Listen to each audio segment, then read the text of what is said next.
मेरा भाई कार चलाना जानता है। My brother knows how to drive a car. आप खाना बनाना जानते हैं। You know how to cook food. तो इस तरह का वाक्य जो है आपको बनाने के लिए अनेकों आएंगे। वह गाड़ी चलाना जानता है, मैं अंग्रेजी पढ़ाना जानता हूँ ना, तो इन सब का क्या होगा? मैं अंग्रेजी पढ़ाना जानता हूँ। I know how to teach English. तो इस प्रकार का आपको अंग्रेजी अभी आएगा। याद आप कीजिए, जब आप प्रेजेंट इंडेफिनिट शुरू में पढ़ रहे थे तो ता है ती है के लिए जाने थे, तो इसमें थोड़ा सा अलग होगा, बस वही होगा, थोड़ा सा अलग होगा। क्या? तो ज़रा आप देखिए, यहाँ पर हम हाउ इन्फिनिटिव होता क्या है? इन्फिनिटिव होता है, इन्फिनिटिव क्या है? टू प्लस वर्ब का फर्स्ट रूप। इन्फिनिटिव क्या है? टू प्लस वर्ब का फर्स्ट रूप होता है। तो अब आप देखिए, इसमें हाउ इन्फिनिटिव लगाएंगे, बस याद कीजिए। जैसे देखिए, वह पढ़ाना जानता है। देखिए, इसको आप ऐसा मत समझिए कि प्रेजेंट इंडेफिनिट में है तो सब्जेक्ट प्लस V1 या V5 दे करके और उसके बाद हम क्या दे देंगे? ऑब्जेक्ट दे देंगे। तो आप यहाँ देख रहे हैं डबल वर्ब है। तो कुछ स्टूडेंट ऐसे होते हैं जो कहेंगे sir he knows to read, पढ़ाना, टू टीच। तो आपको पता है ये क्या है? ये गलत है, ये साफ गलत है। तो इसको बनाने के लिए देखिए, वह पढ़ाना जानता है, इसका मतलब क्या? कैसे पढ़ाया जाता है। वह पढ़ाना जानता है अर्थात कैसे पढ़ाया जाता है, ये बात उसे पता है। तो अब देखिए, तो इसको वो जो पता है नो, तो कैसे बनेगा? ही नोज हाउ लगाइए, हाउ। अब टू टीच लगाइए, एकदम सही हो जाएगा। He knows how to teach. वह पढ़ाना जानता है, न कि ही नोज टू टीच। ये गलत हो जाएगा, ये सही हो जाएगा। तो फ्रेंड्स, उम्मीद है कि आपको आज का वीडियो कुछ अलग होगा। तो देखिए, ये सही है, ये गलत है। तो अब हम इसको क्या करते हैं? मिटाते हैं। और उसके पहले, बनाने के पहले आप कुछ वर्ड्स देख लीजिए। ये कहते हैं वर्ड्स, स्ट्रक्चर देख लीजिए। हाउ लगाना है। देखिए, याद कीजिए, आप सपोज कीजिए वह खाना बनाना पकाना छोड़ दीजिए, गाना छोड़ दीजिए, वह जानती है, वे जानते हैं, इतना ही है ना। तो इसको बनाने के लिए देखिए, सबसे पहला स्ट्रक्चर है, आप सब्जेक्ट दीजिए। सब्जेक्ट देने के बाद वर्ब का पहला या पचमा का हाउ लगाइए। देख लीजिए ना, यहाँ पे देख लीजिए, ही नो प्लस इन्फिनिटिव। उसके बाद जो है प्लस ऑब्जेक्ट दे दीजिए।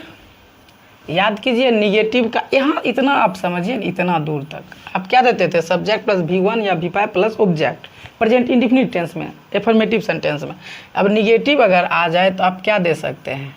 सब्जेक्ट प्लस डू नॉट या डज नॉट प्लस वर्ब का फर्स्ट रूप। हाँ, अब निगेटिव में प्लस वर्ब का फर्स्ट रूप देने के बाद फिर से आइए, हाउ प्लस इन्फिनिटिव, उसके बाद ऑब्जेक्ट दीजिए। और इसी तरह क्या से शुरू होने वाला और क्यों कब कैसे से शुरू होने वाला जो WH वर्ड होता है उसमें भी बनेगा। तो देखिए, है भी, हम अभी फ़िलहाल 3 को बताएंगे। वह खाना बनाना जानती है, वह खाना बनाना नहीं जानती है, क्या वह खाना बनाना जानती है। उसके बाद क्यों कब कैसे आप खुद समझदार हैं। तो देखिए, वह खाना पकाना जानती है, वह लड़की है ना, सी जानती है, नोज। पांचवा रूप लग गया, सब्जेक्ट, पांचवा रूप नो। अब हाउ दीजिए, नोज के बाद हाउ। अब क्या है? वह देखिए, वह जानती है, सी नोज हो गया। अब खाना पकाना, हाउ टू कुक फूड हो गया। वह खाना पकाना जानती है, she knows how to cook food. समझ में आ गया? वे गाना जानते हैं, वे दे नो वैसे एक चीज़ है यहाँ विशेष करके नो नो जाएगा, देख लीजिए। वे गाना जानते हैं, they know how to sing, इस तरह से बन रहा है। देखिए बहुत इजी है। अनुराधा अच्छी तरह गीत गाना जानती है, तो क्या हो जाएगा, अनुराधा नोज हो जाएगा, पांचवा रूप इसमें आएगा, सिंगुलर है, knows how to sing a song, object है और अच्छी तरह है ना, तो वेल दे दीजिए। अनुराधा अच्छी तरह गीत गाना जानती है, Anuradha knows how to sing a song well. उसे अंग्रेजी बोलना आता है, अर्थात वह अंग्रेजी बोलना जानता है। ऐसे हम लिख सकते थे, वह अंग्रेजी बोलना जानता है। लिख दूं क्या, ऐसे आप समझ गए, तो हो जाएगा ही नोज हाउ टू, अंग्रेजी बोलना ना, हाउ टू स्पीक इंग्लिश,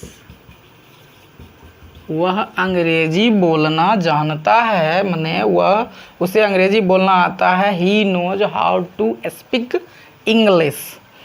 तुम लोग तैरना जानते हो, यू नो, प्लूरल है, पहला रूप लग गया, सब्जेक्ट पहला रूप। उसके बाद तैरना, सॉरी इसमें देखिए निगेटिव आ गया, इसमें आ जाइएगा, you do note, you do note. अब पहला रूप आएगा नो, पहला रूप आएगा नो, सब्जेक्ट आ गया you, do not does not में से बाहर आ गया does know, do not, verb का पहला रूप नो। अब क्या, तैरना, how to swim, how to swim. आप लोग नाचना नहीं जानते हैं, यू डू नोट या you don't know, you do not know how to dance. आप लोग पढ़ाना नहीं जानते हैं, you do not know how to teach. Sita dance करना, नृत्य करना नहीं जानती है, सीता डज नोट, क्या होगा, does not, Sita does not know how to dance. Sita खाना बनाना नहीं जानती है, Sita does not know how to cook food. तो इस तरह से आप बना सकते हैं, वह गाना नहीं जानती है। देखिए बकलोलिया को गाना नहीं आता है, शी डज नोट, वह गाना नहीं जानती है, she does not know how to sing a song, नहीं ए सॉन्ग नहीं, सिर्फ गाना नहीं जानती है। सी डज नोट या doesn't not know how to sing. क्या आप यह काम करना जानते हैं, हे देखिए डू डज बाहर लाइए, do you no, do you no हो गया। क्या आप जानते हैं, क्या आप खाते हैं, डू यू ईट ना, ये सब पता है ना। तो यहाँ पर है, क्या आप यह काम करना जानते हैं, do you know how to do यह काम, दिस वर्क, क्वेश्चन मार्क, यहाँ भी पड़ेगा क्वेश्चन मार्क, हिंदी में भी इंग्लिश में भी। क्या आप यह काम करना जानते हैं, do you know how to do this work. इस तरह से आप अनेकों बना सकते हैं। देखिए एक बार हम आपको समझाते हैं, एक बार एफर्मेटिव ढंग से इसका भी बनाइए, फिर निगेटिव बनाइए और फिर इंट्रोगेटिव बनाइए। उसमें इंट्रोगेटिव में भी आप निगेटिव बना सकते हैं और क्यों कब कैसे वाला भी आप बना सकते हैं। मेरी बातों को ध्यान दीजिए, ध्यान दीजिए, अब आप लोग ध्यान दीजिए, हो सके तो कॉपी कलम से लिख लीजिए। देखिए शुरू में चलते हैं, मैं अंग्रेजी पढ़ाना जानता हूँ, इसको बनाइए, इस पे 1 नंबर 2 नंबर और क्या वाला 3 नंबर। मैं अंग्रेजी पढ़ाना जानता हूँ, I know how to teach English. अब इसको निगेटिव में, मैं अंग्रेजी पढ़ाना नहीं जानता हूँ, I do not know how to teach English. अब इंट्रोगेटिव, क्या मैं अंग्रेजी पढ़ाना जानता हूँ, do I know how to teach English, question mark दे देना है। फिर इसमें भी निगेटिव, क्या मैं अंग्रेजी पढ़ाना नहीं जानता हूँ, डू आई नोट या don't I know how to teach English. तो इस तरह से आप अनेकों वाक्य बना सकते हैं। तो चलिए, अब कैसा आपको लगा आप ज़रूर हमें कमेंट में बताइए। तो देखिए, मैं पढ़ाना जानता हूँ, वह नाचना नहीं जान, वह मैं पढ़ाना जानता हूँ, वह नाचना नहीं जानती है, क्या वह नाचना जानती है। इस तीनों का आंसर जो है, तीनों का इंग्लिश आप कमेंट बॉक्स में दीजिए। देखते हैं आप लोगों ने कितना जवाब दिया और कितना आप लोगों ने सीखा। आपके जवाब से ही समझ में आ जाएगा कि आपने कितना सीखा है। तो बस आज के लिए इतना ही। जय हिंद।